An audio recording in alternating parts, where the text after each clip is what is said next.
Hello दोस्तों, Diwakar maths में स्वागत है। चलिए इस वीडियो में हम एक मेंसुरेशन का प्रॉब्लम करते हैं। A manufacturing company prepares spherical ball bearings each of radius 7 millimetre. तो ये 7 मिलीमीटर रेडियस है और मास है 4 gram. The ball bearings are packed into boxes and each box can have maximum of 2156 centimetre cube of ball bearing। तो ये centimetre cube है, तो ये वॉल्यूम दिया हुआ है, ये रेडियस दिया हुआ है, रेडियस ऑफ वन बॉल। अभी क्वेश्चन है the maximum number of ball bearings in each box. तो जब हम यहाँ पर वॉल्यूम का बात है तो ये बॉक्स का वॉल्यूम है और एक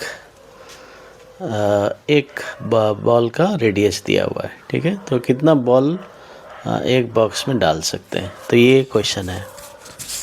तो अभी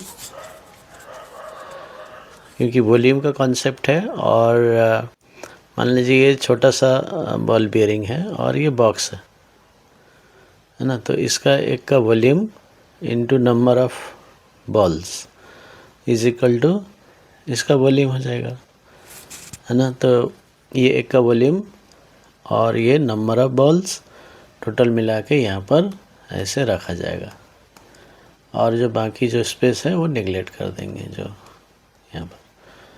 तो इसका वॉल्यूम है और ये दिया हुआ है यहाँ पर 2156 दिया हुआ है और इसका रेडियस दिया हुआ है 7।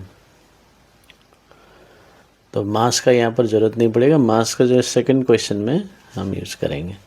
तो यहाँ पर सिर्फ वॉल्यूम का यूज़ करेंगे। अब तो स्मॉल v क्या होगा, स्फीयर का वॉल्यूम का फार्मूला याद कर लीजिए, 4/3 पाई आर क्यूब, है ना, 4/3 पाई आर क्यूब। तो ये हो गया, इसलिए therefore n into 4/3 pi r cube equals to 2156। तो ये हो गया अभी इक्वेशन। अब इसमें n निकालना है, 4/3 पाई का वैल्यू 22/7 ले लीजिए, रेडियस 7 दिया हुआ है, 7 क्यूब मतलब 7 इंटू 7।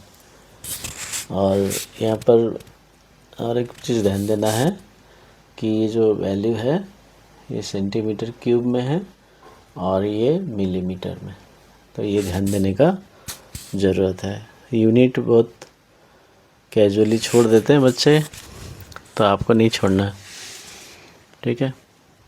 तो 2156, तो क्या करेंगे इसमें, इसको 10 से डिवाइड कर देंगे। तो ये मिलीमीटर है, रेडियस मिलीमीटर है, इसको कन्वर्ट कर दिया।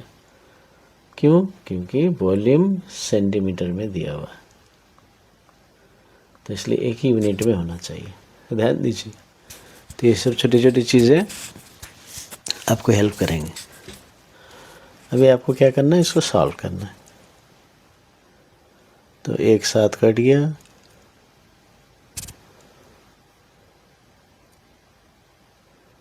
ये 11, ये 5 हो गया, ये 2, ये 5 हो गया, ये भी 5 हो गया। तो n क्या हो जाएगा, 2156, इसको पहले लिखिए, फिर ये नीचे वाले 3 इंटू 5 इंटू 5 इंटू 5 ऊपर, और ये 11 इंटू 7 इंटू 7 यहाँ लिखिए, फिर कैंसिल करना। तो ये 7 से कट जाए, 7 3 जा 21 और 7 8 जा 56 हो गया। फिर ये 11, हाँ ये भी कट जाएगा, 7 4 जा 28, फिर 2 8 4 44, ये कट गया, फिर ये 4 आ गया, ये सभी कट गए। 4 इंटू 3 इंटू 5 इंटू 5 इंटू 5, ये 25 इंटू 4 100 होता है, तो ये 15 तो 1500 हो गया। ऐसे ग्रुपिंग करके करना, तो 1500 बॉल्स इसमें जाएंगे। तो ये आंसर आ गया पहला। अभी दूसरा क्वेश्चन क्या है, मास ऑफ ईच बॉक्स। तो एक बॉल का मास है 4 ग्राम और कितने बॉल जा रहे हैं एक बॉक्स में, 1500। सो सेकेंड पार्ट हो गया the mass of the box. तो कभी कभी ऐसे मास दिया रहेगा, डेंसिटी दिया रहेगा, बिल्कुल चिंता नहीं करना, जो जो चीज़ पूछा है उसके ऊपर फोकस कीजिए और नहीं चाहिए तो छोड़ दीजिए, है ना। अभी यह मास दिया है तो पहला क्वेश्चन में मास से कुछ लेना देना है ही नहीं, तो छोड़ देना। लेकिन सेकंड क्वेश्चन में मास से रिलेटेड है।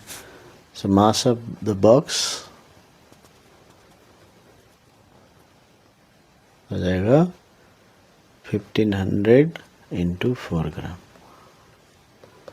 तो 6000 हो गया। केजी में निकालने वाला, तो 6000 बाई 1000, तो 6 केजी, तो ये आंसर हो गया। तो इस तरह से हमें निकालना है। तो क्या क्या सीखा इस क्वेश्चन से, वॉल्यूम ऑफ द स्फीयर आपने सीखा, और वॉल्यूम ऑफ द बॉक्स, और मास कैसे निकालना, तो ये हमने जाना। तो इस तरह से आप फार्मूला याद करके जाना एग्ज़ाम में। सिलेंडर, कोन, स्फीयर, हेमिस्फीयर का surface area, total surface area, curved surface area और वॉल्यूम, तो याद रखना।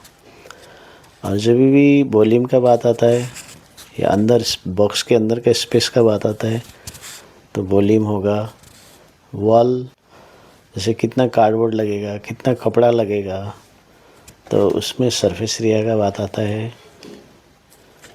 फिर liquid is poured into another vessel, तो लिक्विड का जो वॉल्यूम है, इनिशियल वॉल्यूम बाद भी वही हो जाएगा, है ना। तो वॉल्यूम का फार्मूला लेके करना है। तो ये सब चीज़ें आपको याद रखना है। Thank you.